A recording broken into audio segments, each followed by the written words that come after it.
I want to talk about Jack Campbell, how his career projects in the NFL. Jeff, you brought this up on Friday of last week, and you said if you just look at the Butkus Award winners in history, the last 15, 20 years, I mean, more often than not, these guys are walking into the league, and if they're not just good players, they end up being Hall of Fame, all-pro type players. Right. So let me ask you this. I'll be very direct. Where does Jack Campbell lie day one?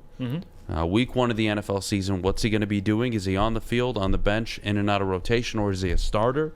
How do you expect his career to go with the Detroit Lions? Did they find their next Chris Spielman? I think they did. I think Jack checks a ton of boxes in what you're looking for, especially for somebody who could be wearing the green dot maybe in the next couple of years, if not next year. So Jack, the leadership qualities, the fact that he loves football, like he looked like, especially at his press conference, just throw a uniform on him. Like, let's just get on the field, Jack. I mean, the guy loves football, and I think he's going to impress not only Dan Campbell but Kelvin Shepard. He's going to impress all these guys. They're going to love Jack, and they're going to find ways to implement him year one. I do believe that, especially last year. Malcolm Rodriguez, he played, he produced, but let's be honest here, Jack, much more physically gifted than Malcolm, unfortunately. I mean, 6'5", 240, what he can do in coverage. They're definitely going to use Jack Campbell. And if we go off the list of Butkus award winners in winning Big Ten Defensive Player of the Year, like Jack Campbell is going to play year one for a defense, especially with Jack's strength, and he's good against the run as well.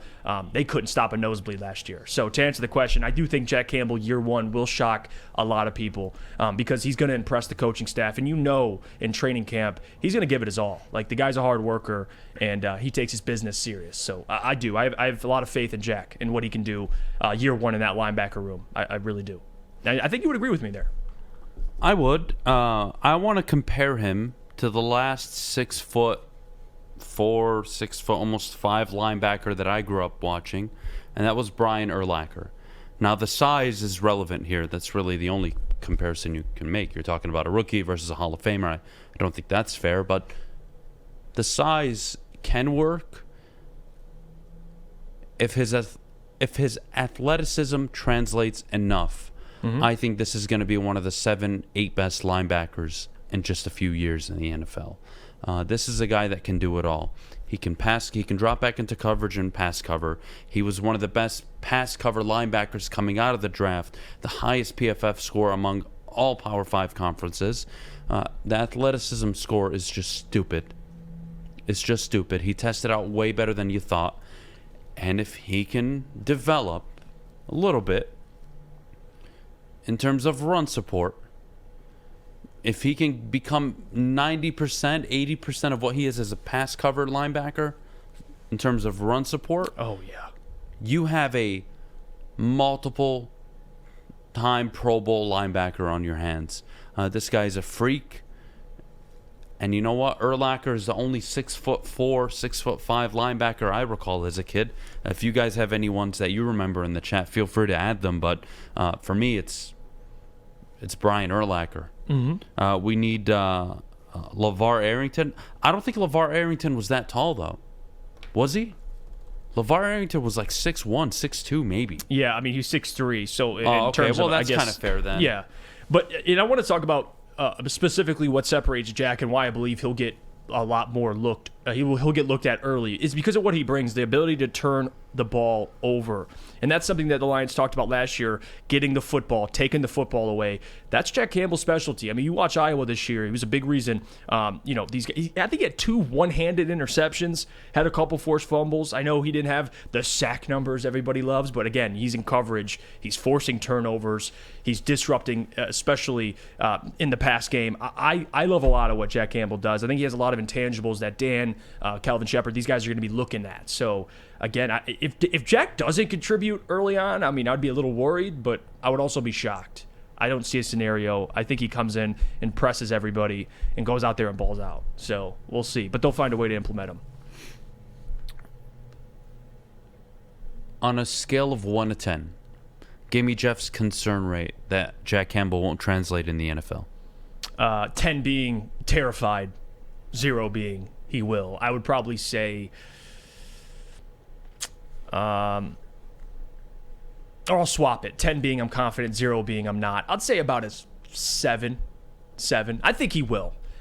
Now, I can't answer the question, will he be an elite linebacker? No, I don't know. We don't have to do the Hall of Fame stuff. But when you take him in the first round, I'm expecting solid contributor. a multiple Pro Bowl time linebacker, right? I'm Yep. expecting a guy to hopefully achieve an All-Pro status at one point. I'm expecting to have one of the 6 best linebackers in the NFL. It just comes with the expectation of being a first-round pick. Now, you guys love to get mad at me when I did this to Jeff Okudah, but this applies to everybody, not just Jeff Okudah. You were never worthy of the number 3 overall pick if you weren't going to be a top 3, top 5 corner in the NFL. Absolutely. When you talk about a linebacker taken in the first round, I like him. I think he fits perfectly. I think he's going to walk in day one, play alongside Alex Anzalone. I think that's your future captain on defense. I think that's your future leader, communicator. I have a lot of high hopes for Jack Campbell. But that's what I'm expecting. In terms of confidence, I'm a 7 or 8. Yeah, I would agree with that. I don't see the bust in him. Is that fair? Does that make sense? Yeah, I just don't see... Like, his floor is still high. His floor is a pretty decent linebacker in the NFL, and I would say his floor is better than Alex Anzalone and Rodrigo's ceiling. So that's just how I feel about him. Yeah. I think Alex Anzalone in year 9, however many years he's been in the league, is probably what Jack could be in the first couple of years. So, and he's bigger. So there's that too. You can use him in a lot of different ways. And I think, and I want to read some of these comments because Michael said something, good friend of the show too. He says 4-3 defense suits Jack Campbell better than our 4-2-5. 4-3 versus 4-2-5. Can we think about that for a second? Yeah. I think he's fast enough to compensate. He'll be fine. And this is your biggest complaint about both of your linebackers. They're not quick enough to drop back into coverage or get to the sidelines. I have no issue with Jack Campbell doing that. And I think Jack is more quick than fast, if that makes sense. Like, the 4.65 40 everybody talks about, but he's 3-cone. Like, everything short, Give me good football players who can show their speed on the field, not in a 40. There are some guys that are just football field fast, and some guys that are just track fast. There's a big difference. There's a huge difference. I think Amon-Ra was more so like that. Didn't have the fastest 40, but when you watch him on film, you can't open. Guard him. Yeah, you can't guard him. So I have to factor into this because it's part of being a Dan Campbell player. Yes, he is a great football player. Yes, the stats add up.